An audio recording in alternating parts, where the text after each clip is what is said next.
Fun Colours. Thank you for joining me again. In this episode, I'd like to talk mainly about spinning yarn for really chunky situations where you want really chunky yarn. I put up a video a couple of years ago about peg loom weaving, and I made a rug. You can come up onto my channel and see that. In the video, I showed how I spun some really super bulky yarns, and I'll just show you one or two of them. But I've had so many questions about this that I thought I need to revisit this. These are just a few. These ones are in my shop. They're spun up fairly roughly, and they're very bulky, as you can see there. So they would make any kind of peg loom rug or woven rug on a regular weaving loom. That one is a Shetland. This one is a Hebridean. Really thick again, as thick as my finger. You know, it's just, they're really, I hope you can see that. It's just very thick and textured. This one's a Ryland, and it has a core that runs through it because Ryland is quite a short, well, this one was quite a short wool, so it needed the extra strength of a core. So it's quite a strong yarn there. Anyway, what I want to say about this is lots of people have asked me since that video was published about spinning these kinds of yarns, and they've said things like, I don't have a jumbo spinning wheel, I can't spin a really thick yarn on my spinning wheel, what should I do, etc., or is there another way of doing it? So I want to talk about that there is another way of doing it. In that video, I did say that you didn't necessarily have to have an Ashford country spinner or a bulky spinning wheel in order to make yarns, in order to make a peg loom rug. You can literally just take the fleece and twist it by hand and weave it as you go, if you want to. So I think I said that there, and I'm saying it again because I think maybe some people didn't pick up on that.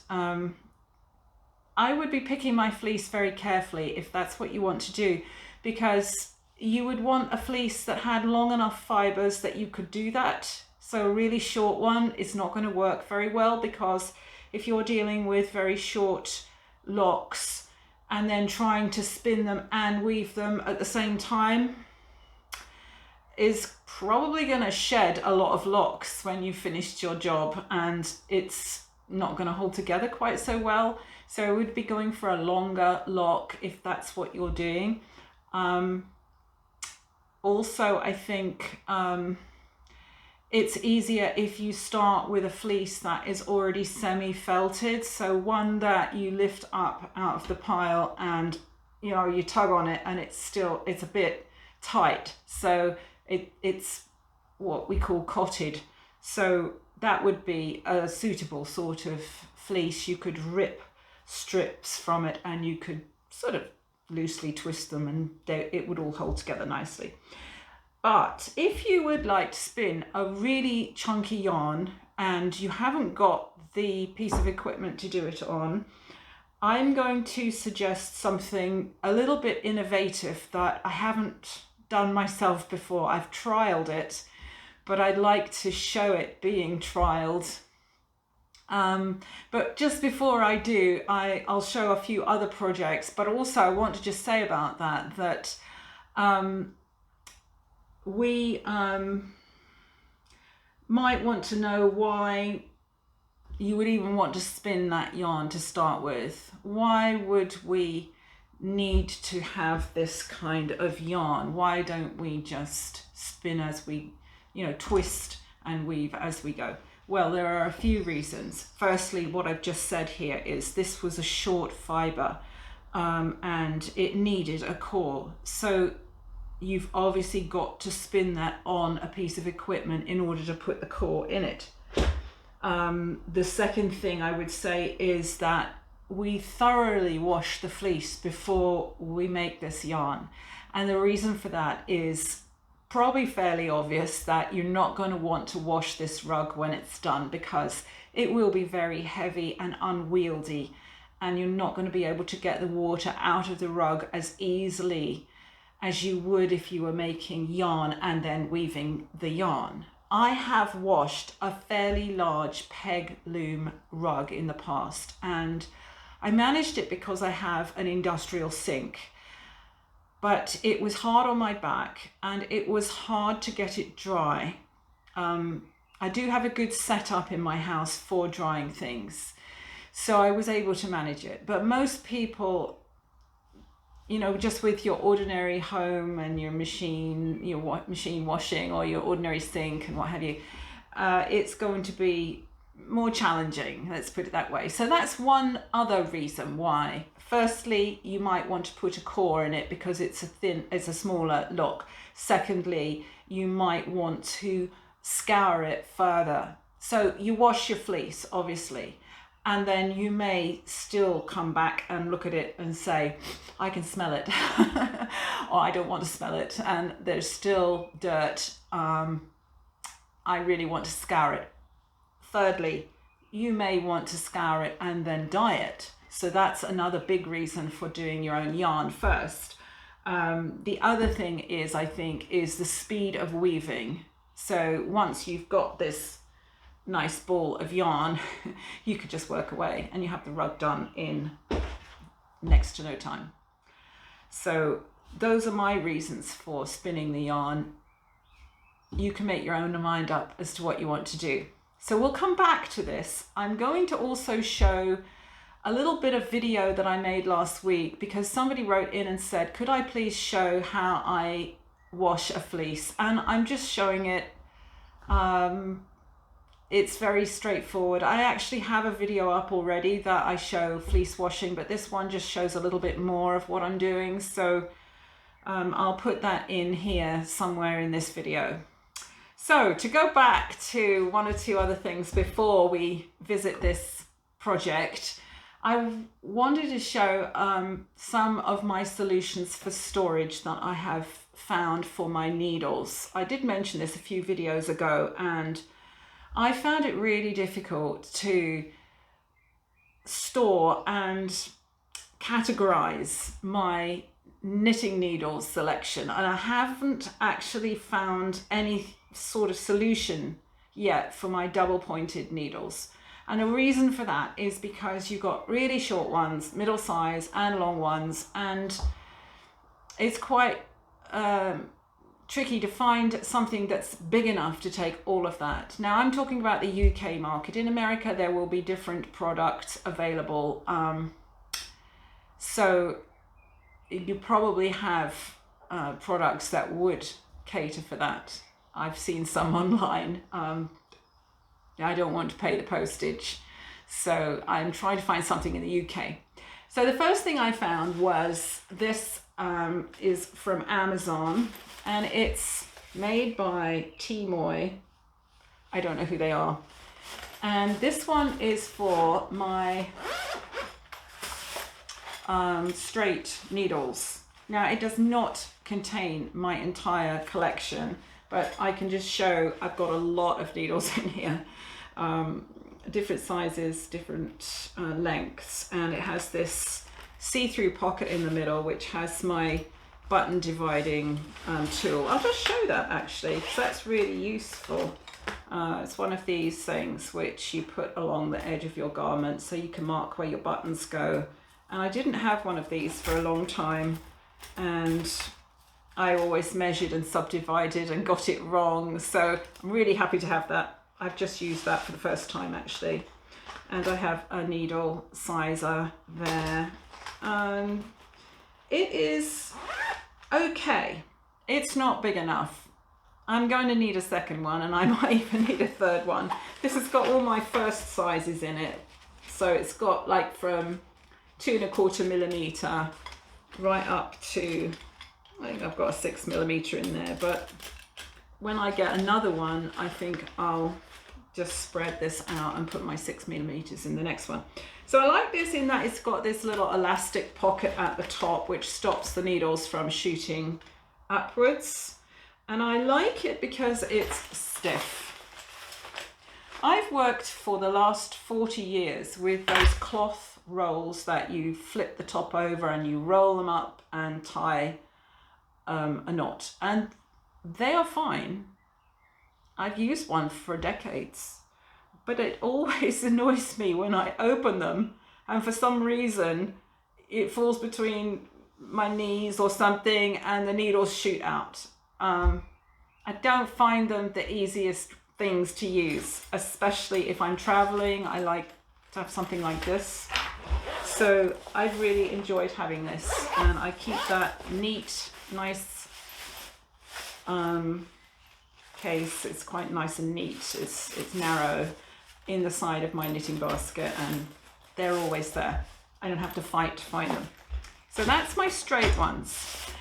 For my circulars, which are not interchangeables. Now, I know if you have an interchangeable set, they usually come with some kind of case, or you can get a case quite easily. But I don't have that. I have fixed circulars because it's just evolved that way. So what I've done is I've purchased these two from, let me see where I purchased these from. They are Amazon again. Oh, sorry, I should have said this one here on Amazon in the UK is £12.99. I don't know what you would pay for this in other countries, but £12.99 for those.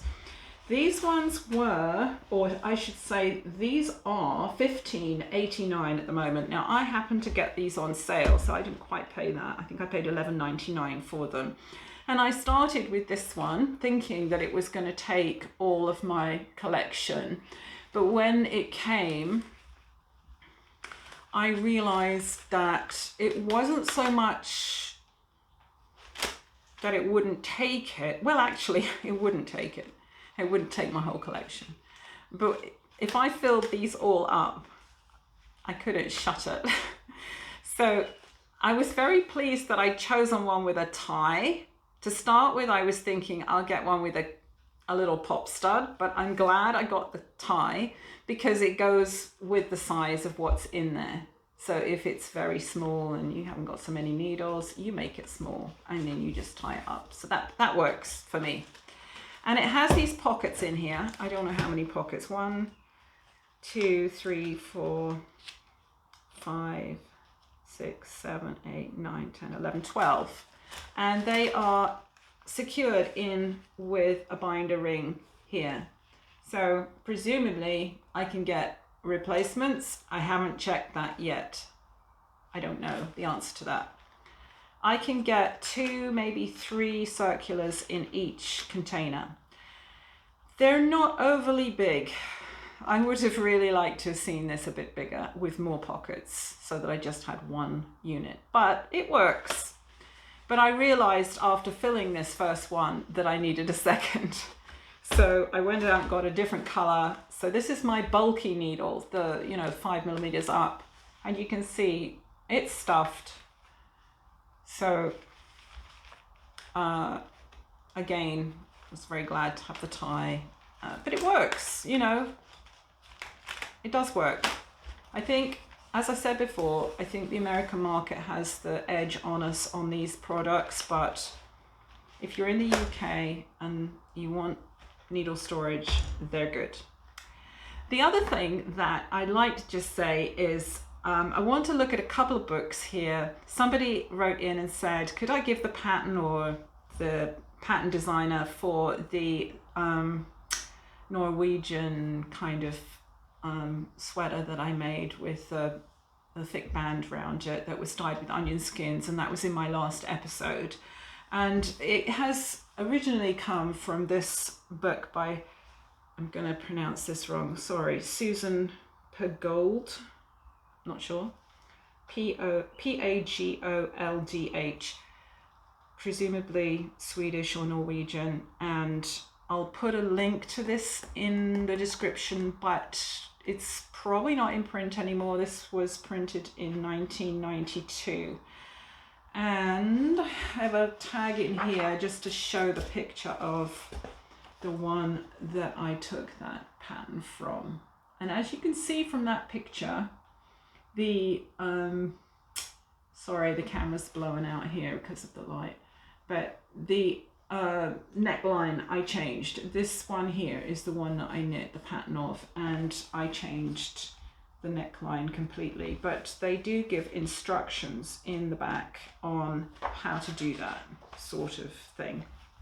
So that's where that came from. And the other sweater I was wearing, I think it was episode 10, it was Alice Starmore's Shetland Fair Isle. It has come from this book.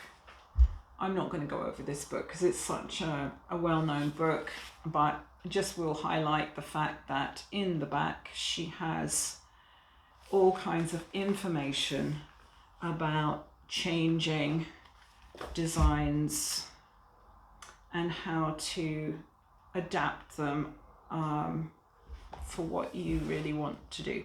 So that's very useful. 2 books that I wouldn't be without. And I think actually this has been an all-time favorite over the years. It doesn't have loads of patterns in it, but I just love the information in here. So then I want to talk about the Fleece and Fibre Source book. Anybody who spins will have seen or heard of this book. If you haven't already got it, you'll probably find that it's a really good way of spending some money. I'm not representing these people or selling on commission or anything like that. Nobody is paying me to say anything. But it's got some lovely illustrations in here. I love the way the fibre has been, it's been spun, plied, it's showing greasy wool, clean wool. Just a quick picture there so you can see. It's just, the photographs are lovely. Let me see if I can find something else here. So all kinds of different sheep. It's just so comprehensive. But the thing I really like about this book, it's not an encyclopedia in the way that you would deal with a dictionary or an encyclopedia. It is just giving all sorts of interesting facts about the sheep and what happened and where they went and how people have dealt with them and the history and where it came from, and it goes on and on and on, and it's a really good read actually. It's just so interesting. So that's that book, and it is published by Story. It's got the price tag of $35 on the back here, but I purchased this in the UK, so can't remember what I paid for it, but it's been well worth it, and I refer to it a lot. The other one that I do like is The Wonder of Wool, a knitter's guide to purebred sheep. Pure Breed Sheep by Justin Lee and Jess Morency. Really beautifully illustrated, $19.99 in the UK. This one is one of my favorite patterns in there. It's not primarily a pattern book. It has a lot of pictures of yarns and wool, and just for instance, I'll show part of this page here. So the pictures are really nice. An illustration drawn by hand of the sheep, then a photograph of the wool knitted up. Tips for spinners and knitters on every page for every breed, which is so useful. So tips for spinners and knitters. Firstly, contacting the Ryland Flock Book Society is the best way to source the softest fleece. That's one thing. And then a few other tips there. And it's a nice book. Out of the 2 books, they're different. They're very different. This one is indispensable. This one is nice to have. So that's my assessment of those.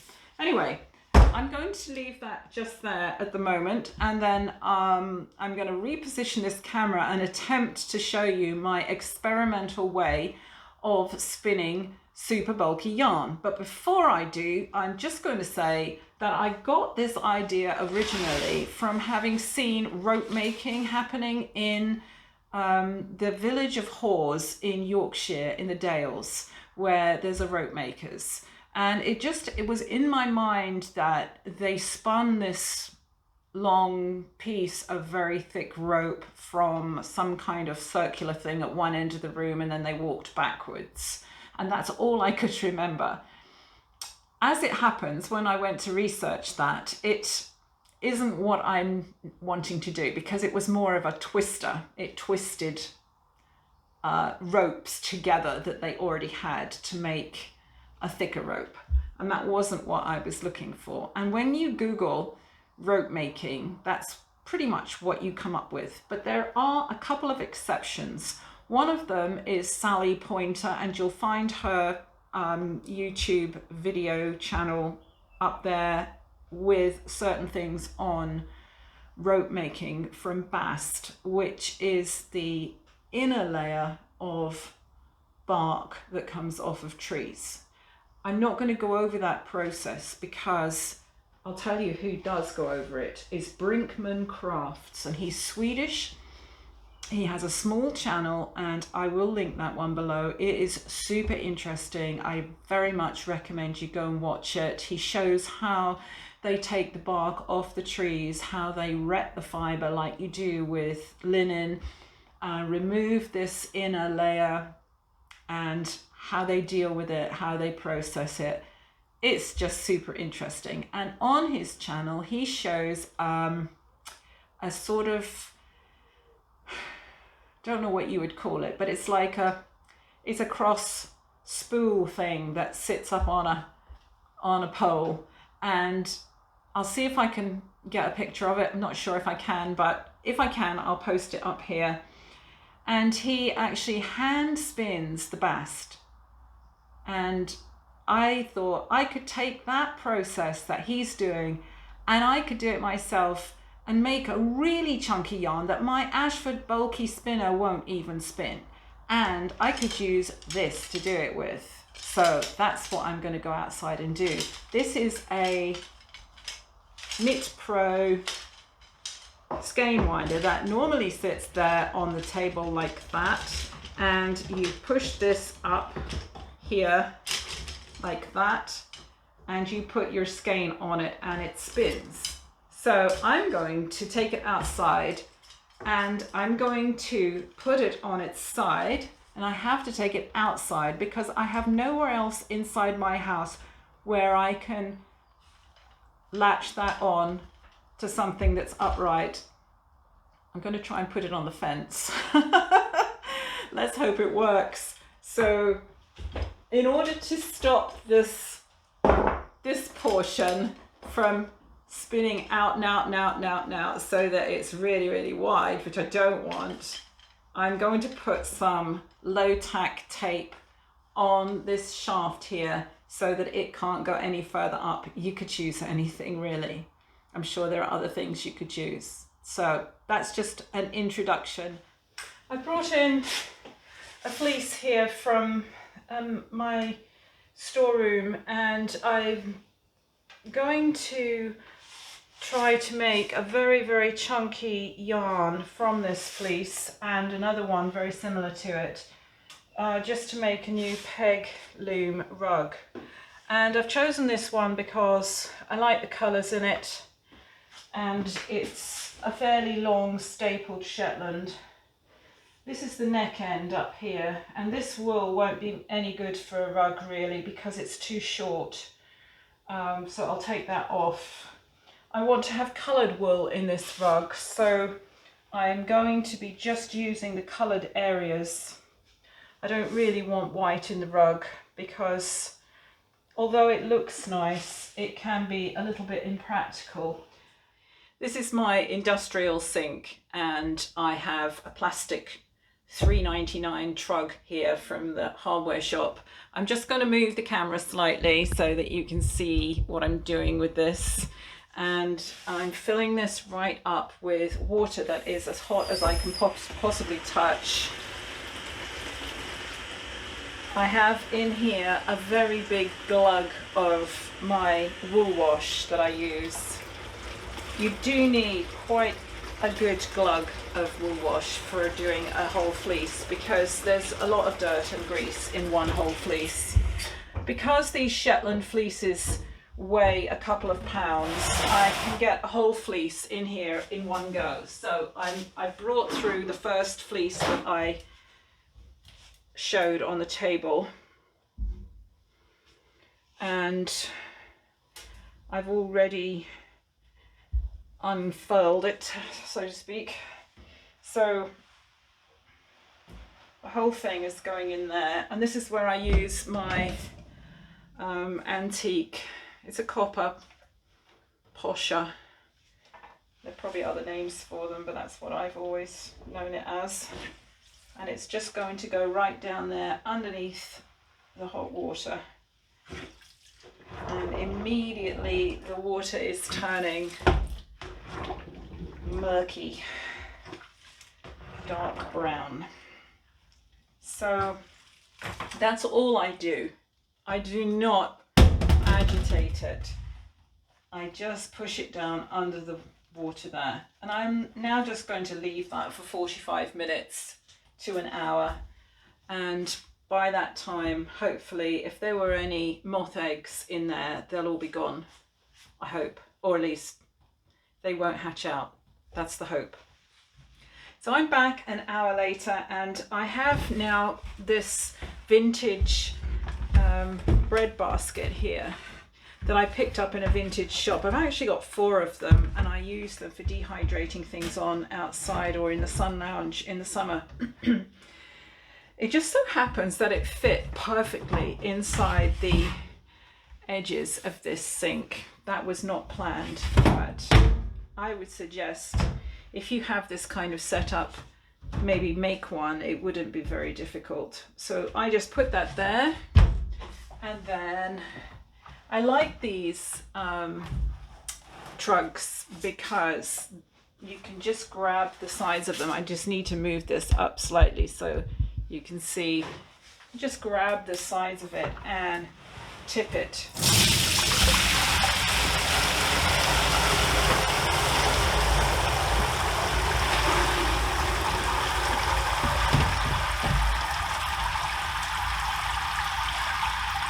So that's how I wash and rinse out one whole fleece at one time.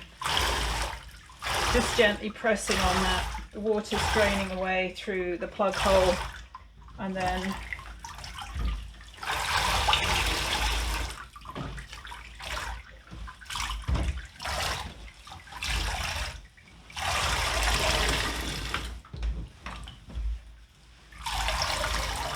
now, because I'm going to be spinning this wool, I don't mind if I don't rinse it, because I'm going to be washing the yarn again.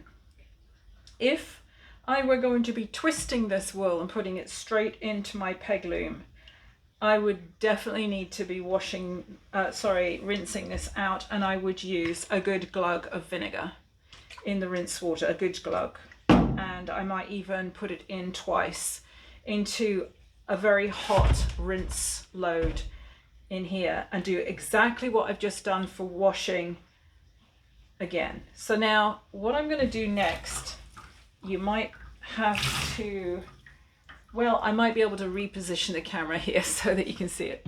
I have 2 of these spin dryers. This one is very old and the other one is slightly newer. It's just outside of the camera shot here. I just bring to show. The reason I have 2 of these is one is for clean wool and one is for dirty fleeces. So this qualifies as still, you know, slightly dirty. So I'm lifting the whole thing up in one go, just pushing it down, and then I have a plastic thing goes on top, and I'm spinning the water out of it. Now, if you don't have one of these, you cannot really use a side loader washing machine spin cycle, because it does a lot of equalizing before it starts to spin. If you've got a top loading washing machine, you could use that potentially.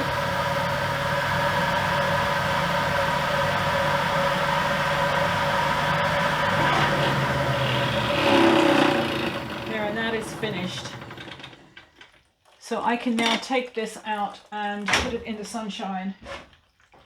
If you didn't have any kind of spin dryer to use, you would need to just plunk this onto a very thick towel and roll the towel up and the wool in it and just step on it and try to squeeze as much out as possible. I wouldn't like to have to attempt to do this without a spin dryer though, because in this quantity it's difficult to imagine having all this very wet and heavy. I think if you had no spin dryer, I would be dividing this maybe into 4 and doing it in quarters. So I'll just show this to start with. I've got this spring clip here, which is just from an agricultural store, and I've made a loop of, not a very good loop here, but I've made a loop of strong cotton thread. I'll just retie that, and I'm hooking that loop into this, and then I'm going to hook this onto here.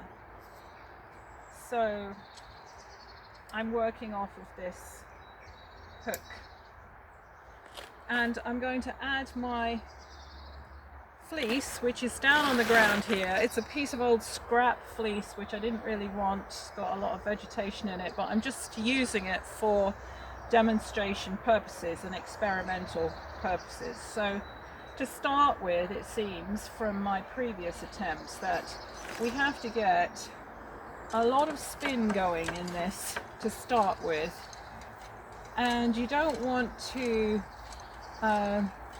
knock this up and down too much, because obviously we don't want to break the swift. But as time goes on here, you'll see it's beginning to spin. It takes a little while for that to actually start to come up the wool, but you can see that there. There's no core thread in this one. You could put a core thread into it. I don't actually need a core thread on this wool because there's plenty of length in the staple. So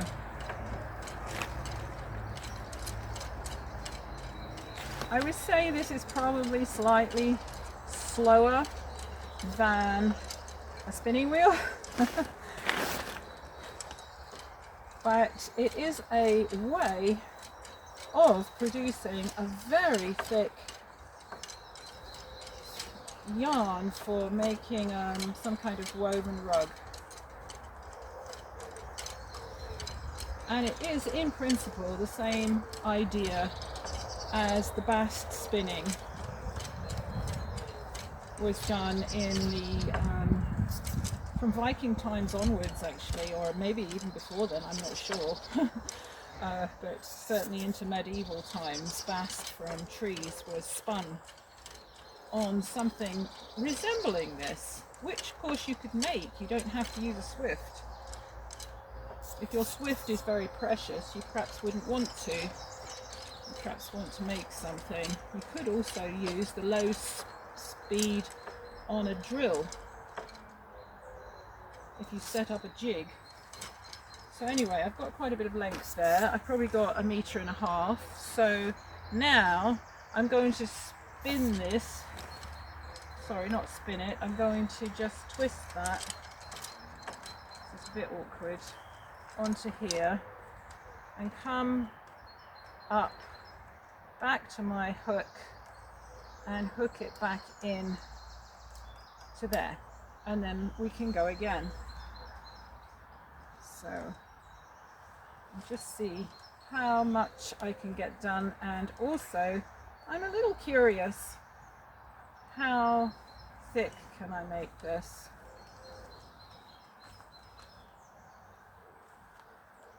It's certainly thicker than my Ashford Country spinner. Requires a little bit of patience to start with to get it going, but it does work. So necessity is the mother of invention, as they say, and I think this does the job.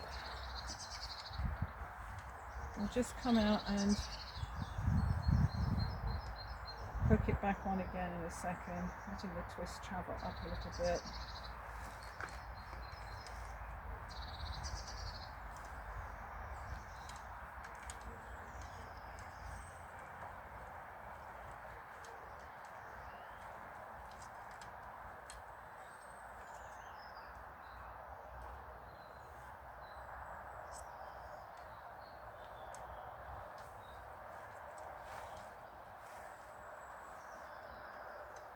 Now, that's not particularly well spun just there. So perhaps I'll just go back in and fix that.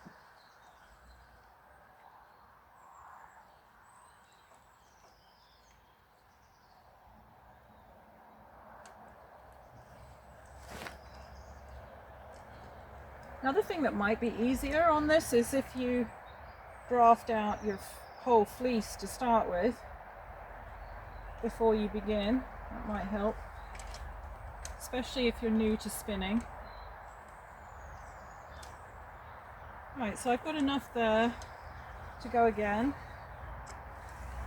So I'm going to unhook that and go round again. This is not the best place to be doing this because I've got the plants underneath me, but we're making it work.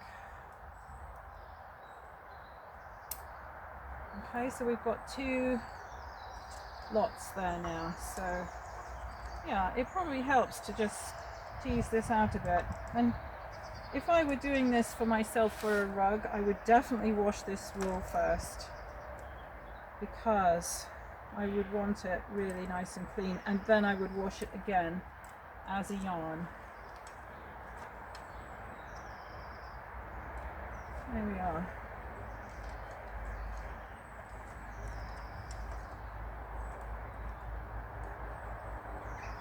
I'll just move the camera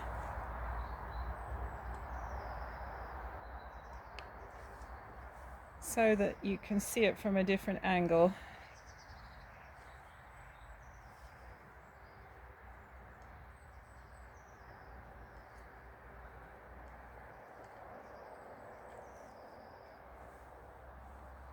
There we go.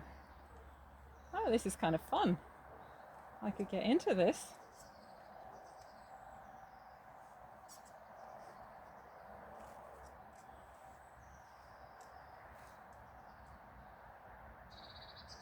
And you could see how if you wanted to do this and you didn't have a Swift, you could make some kind of contraption that would spin round on an axle and put a hook in it, and maybe put 4 hooks into it so that you've got something to tie your thread into. So yeah, I'm enjoying this.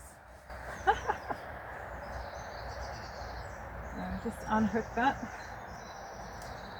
and round we go again. It's very roughly spun, but it's fine for a peg loom, and I think it would make a very rustic tapestry kind of yarn, or a rug yarn, or a weaving loom, a floor loom.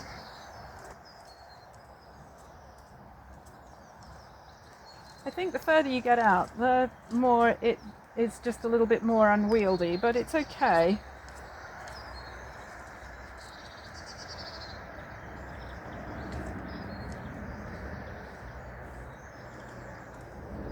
So that's as far as I'll go. Hopefully that's helped to explain what I mean. That was a lot of fun. I really enjoyed that. It was interesting, and I managed to spin 100 grams of wool. It's very rustic. Really rustic, but actually there's no core in this, and it's quite strong. Like, I really have to tug on that to get that to break.